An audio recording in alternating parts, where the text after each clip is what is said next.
मैं अपने school life में एक कैसा बच्चा रहा हूँगा?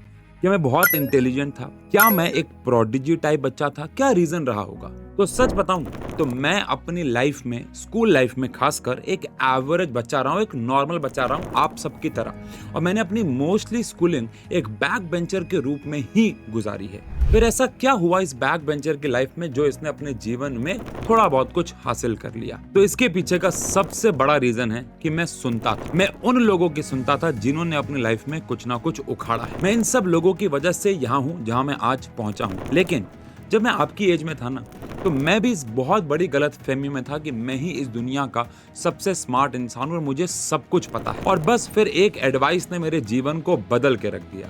बस आपको भी अपनी ईगो को साइड में रखना है और आज एक अच्छे स्टूडेंट की तरह हर एक बात को सुनना है। वीडियो में मैं आगे बढ़ूं, अभी आप कमेंट सेक्शन पे लिखो कि आई विल बी सक्सेसफुल, क्योंकि अगर आपके मन में ये बात दिल से है ना, तो ही आप इस वीडियो की हर एक एडवाइस को ढंग से सुनने वाले हो। तो इस वीडियो में मैं 5 ऐसी एडवाइस के बारे में बात करने वाला हूं जो 9th क्लास में रह के आपके बहुत काम आएगी। और अगर आपके मन में थोड़ा सा भी ऐसा मूड है, ऐसा फीलिंग है कि 9th क्लास ही तो है, क्या ही हो जाएगा, तो इस वीडियो को अभी ही बंद कर दो। लेकिन अगर आप अभी तक ये वीडियो देख रहे हो तो सबसे पहली एडवाइस मैं आपको देना चाहूंगा कि don't take things for granted, यानी कि चीजों को हल्के में मत लो। देखो, सबसे पहले तो आपको ये समझना होगा कि मैं आप सब के इस फेज से गुजर चुका हूँ। आप सब बच्चे जब 8th क्लास को पार करके 9th क्लास में आते हो तो आप सब चीजों को 8th क्लास के तरीके से ही समझते हो। मैं ये जानता हूँ कि मोस्ट ऑफ दी स्कूल्स में 8th क्लास में बेसिक सा सिलेबस होता है, क्वेश्चन आंसर याद करने होते हैं और मोस्ट ऑफ दी जगह पे बिना फेल किए हर एक इंसान को बेसिक नंबर दे के पास कर दिया जाता है और वो अगले क्लास में छलांग मारते मारते 8 तक आ जाता है। हो सकता है कुछ जगहों पे ऐसा ना होता हो, लेकिन मोस्टली हर जगह पे ऐसा होता है।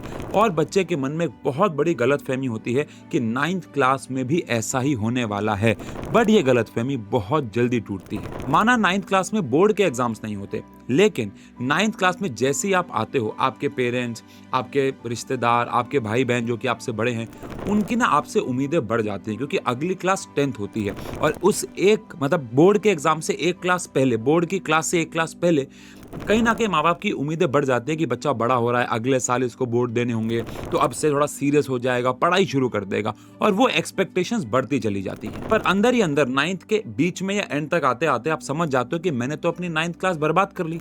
और ये सिर्फ 9th में नहीं होता है, 11th, 12th, फिर ग्रेजुएशन, फिर पोस्ट ग्रेजुएशन, इन सब में कहीं ना कहीं आपको हर बार ये रियलाइज होता है, लेकिन तब तक बहुत ज्यादा देर हो चुकी होती है और शुरुआत 9th क्लास से ही होती है। और फिर बच्चे को रियलाइज होता है कि यार मैंने चीजों को तो बहुत हल्के में लिया, लेकिन उसके बाद फिर कोई और ऑप्शन बचता नहीं है, उसका पूरा का पूरा बेस जो है वो हिल चुका होता है। इसीलिए यही टाइम है 9th को थोड़ा सा सीरियसली लो, अपने बेस को स्ट्रॉन्ग करो, और यही लगभग मेरी अगली एडवाइस भी है, यानी कि स्ट्रेंथन योर बेस। अब होता क्या है, 9th ढंग से पढ़ी नहीं, लेकिन 3-4 साल बाद उनको जेई, नीट, एनडीए, सीयूटी जैसे कॉम्पिटिटिव एग्जाम्स देने होते हैं और वहां जहां उनको इन डेप्थ पढ़ाई करनी है, वहां जाके उनकी बत्ती गुल हो जाती है और तब समझ में आता है कि वो किस बहकावे में जी रहे थे।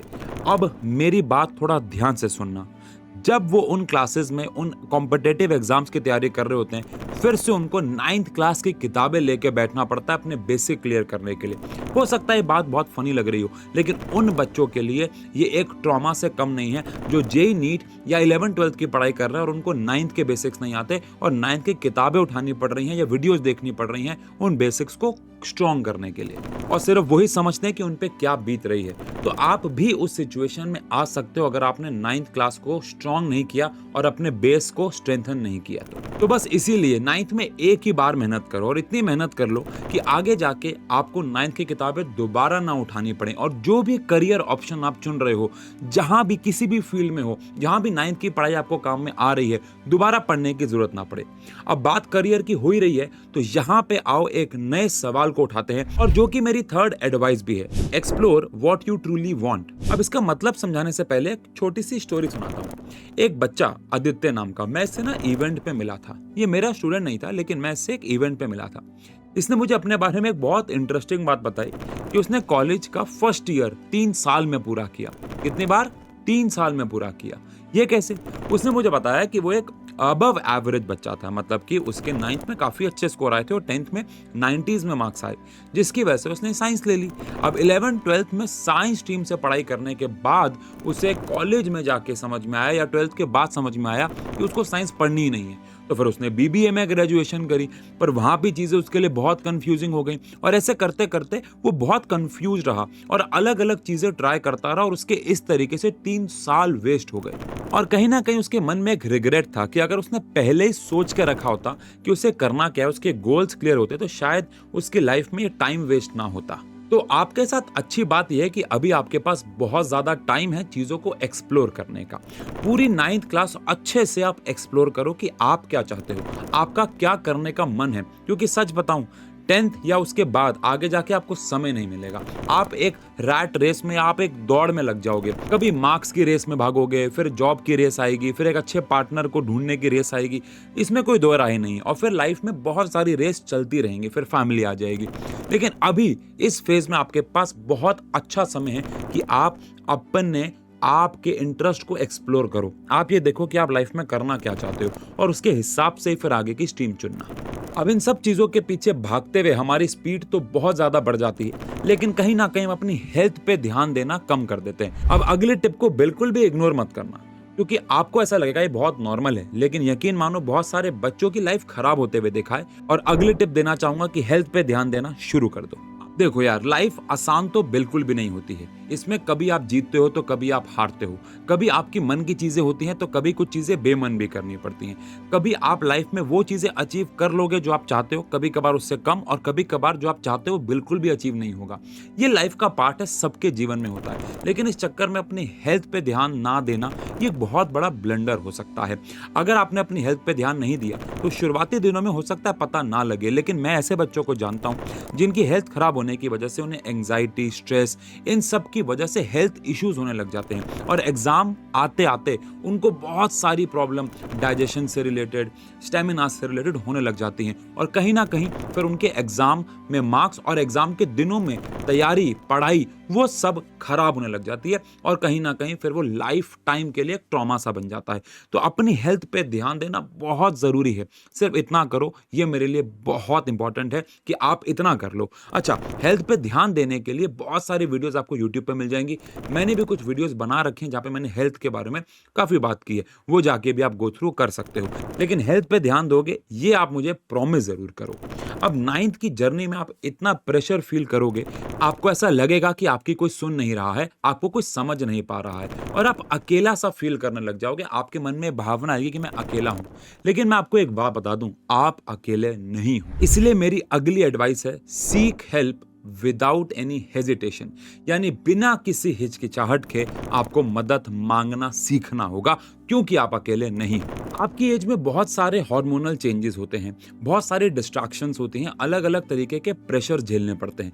लेकिन इस पूरी जर्नी में कहीं ना कहीं आपको लगता है आप अकेले हो। आप अकेले बिल्कुल भी नहीं हो सकता है आपके पेरेंट्स आपको कहीं कहीं जगहों पे बहुत स्ट्रिक्ट लगे, लेकिन यकीन मानिए वो आपके साथ हैं। आपको ये भी लग सकता है कि ये लड़ाई सिर्फ आप अकेले आप लड़ रहे हो, लेकिन ये लड़ाई सबकी है।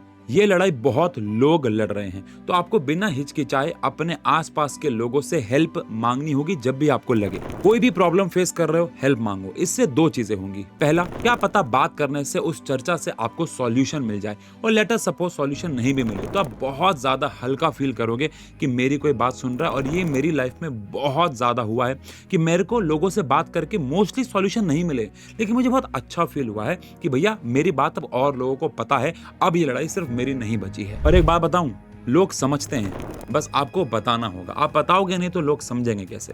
आओ इस बात की शुरुआत अभी से करते हैं। जल्दी से कमेंट सेक्शन पे आप वो सारी प्रॉब्लम्स लिखो जो आप फेस कर रहे हो, या आप किसी ऐसे को जानते हो जो फेस कर रहा है, और हम उन प्रॉब्लम्स के सॉल्यूशन जल्द ही लेके आएंगे, किसी भी तरीके से, किसी भी माध्यम से, क्योंकि हम सब, आपके पेरेंट्स, आपके टीचर्स, हम सब आपकी मदद करना चाह रहे हैं किसी भी प्रकार से। तो कमेंट सेक्शन में अपनी प्रॉब्लम्स को बिना किसी हेजिटेशन के, चाहे वो किसी भी प्रकार की हो, अभी अभी लिखो। आई होप ये पांचों एडवाइस आप कहीं पे चिपका लोगे अपनी स्टडी टेबल पर, और इनको रोज ध्यान में रखोगे, वरना भूल जाओगे।